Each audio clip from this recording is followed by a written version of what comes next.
നിങ്ങളുടെ favourite shows ഇനി ഒരിക്കലും മിസ്സാവില്ല. ഇപ്പോൾ C5-ലൂടെ കാണും നിങ്ങളുടെ ഫേവറേറ്റ് ഷോസ് തികച്ചും സൗജന്യമായി.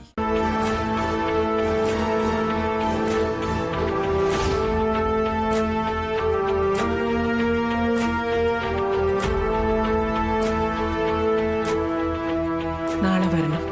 നീ പറഞ്ഞതുപോലെ കളക്ടർ ശാലിനിയായിട്ടല്ല, സത്യഭാമിയുടെ മകൻ വിഷ്ണുവിന്റെ ഭാര്യയായ ശാലിനി വിഷ്ണുവായി.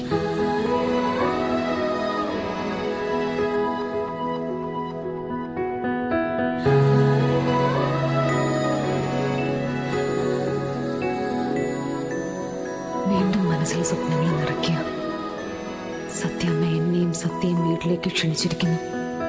അതിന്റെ അർത്ഥം സത്യ അവരെ അംഗീകരിച്ചു കഴിഞ്ഞിരിക്കുന്നു.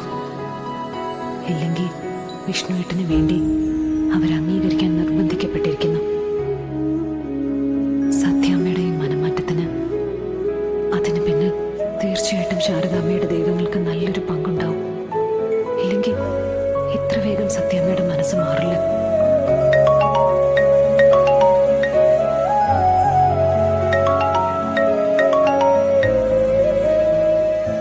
ഹലോ, നീ വളരെ ഹാപ്പിയാണെന്ന് എനിക്കറിയാം. അമ്മായിയമ്മ സ്നേഹം തുളുമ്പുന്ന ഭാഷയിൽ തേനൂറുന്ന വാക്കുകളിലൂടെ അനിയത്തിയുടെ വെഡിങ് ആനിവേഴ്സറി വിളിച്ചിട്ട് പോയിരിക്കല്ലേ. ഇനി ഞാൻ നേരെ കാര്യത്തിലേക്ക് വരാം. നീ ആ ചടങ്ങിൽ പങ്കെടുക്കുന്നുണ്ടോ എന്ന് എനിക്കറിയണം. പങ്കെടുക്കുന്നുണ്ട്. പങ്കെടുക്കുന്നുണ്ടെങ്കിൽ മനസമാധാനത്തോടെ ഒരു ഗ്ലാസ് വെള്ളം പോലും നിന്നെ കൊണ്ട് ഞാൻ അവിടുന്ന് കുടിപ്പിക്കില്ല. അവിടെ നീ നിൽക്കുന്ന ഓരോ നിമിഷവും നിന്റെ ഉള്ളിൽ ഞാൻ തീർക്കുന്ന പെരുമ്പറ മേളം ഉണ്ടാവും. ഭയത്തിന്റെ, ടെൻഷന്റെ, ഹൃദയം നിലച്ചു പോകുന്ന അവസ്ഥയിൽ നീ നിന്നുരുകും. ആ അവസ്ഥയിൽ നിന്നെ ഞാൻ എത്തിക്കും. പപ്പി നിന്റെ മകളാണെന്ന സത്യം സത്യഭാമ അറിഞ്ഞാൽ നിന്റെ അനിയത്തി ശ്യാമയുടെ ജീവിതം വെഡിങ് ആനിവേഴ്സറിയോടുകൂടി അവസാനിക്കും. അടുത്ത ആനിവേഴ്സറിക്ക് അവക്ക് ശാരദാമ്മയുടെ അടുക്കള ചായ്പിലിരുന്ന് സാമ്പാറിന്റെ കഷ്ണങ്ങൾ അരിഞ്ഞോണ്ട് കഴിഞ്ഞ വർഷത്തെ വെഡിങ് ആനിവേഴ്സറി അയവിറക്കാം.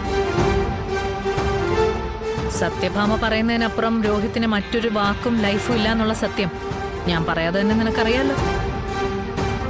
ഇനി നീ തീരുമാനിക്ക, സത്യഭാമ ആ സത്യം അറിയണോ വേണ്ടയോ എന്ന്.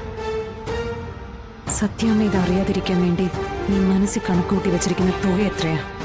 അപ്പോ കളികളെല്ലാം നീ പഠിച്ചു. ആള് സ്ട്രെയിറ്റ് ഫോർവേഡായി. വിചാരിക്കുന്ന നിമിഷം തന്നെ കൃത്യമായി കാര്യങ്ങൾ ഗ്രഹിക്കാനുള്ള കഴിവും ഉണ്ടായി. സിവിൽ സർവീസ് പരീക്ഷ എഴുതിയതുകൊണ്ട് ഗുണമുണ്ടായി. പട്ടിണി എടുക്കേണ്ടി വരില്ല. തുകയുടെ വലിപ്പം പറഞ്ഞില്ല.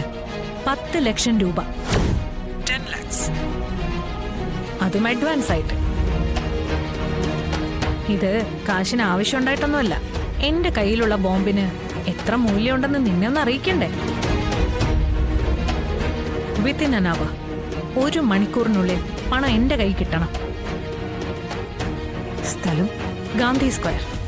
പണത്തിന്റെ ഇടപാടല്ലേ, അപ്പൊ ഉത്തരവാദിത്തപ്പെട്ട ആളുടെ സമക്ഷത്ത് തന്നെ ആവട്ടെ ഡീലിംഗ്.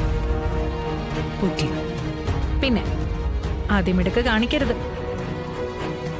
കളക്ടറുടെ പവർ കാണിക്കാനായിട്ട് എന്തെങ്കിലും കുരുത്തക്കേട് നീ കാണിച്ച അറിയാലോ, മുടപ്പിറന്നവളുടെ ഭാവി കോഞ്ഞാട്ടയാവും.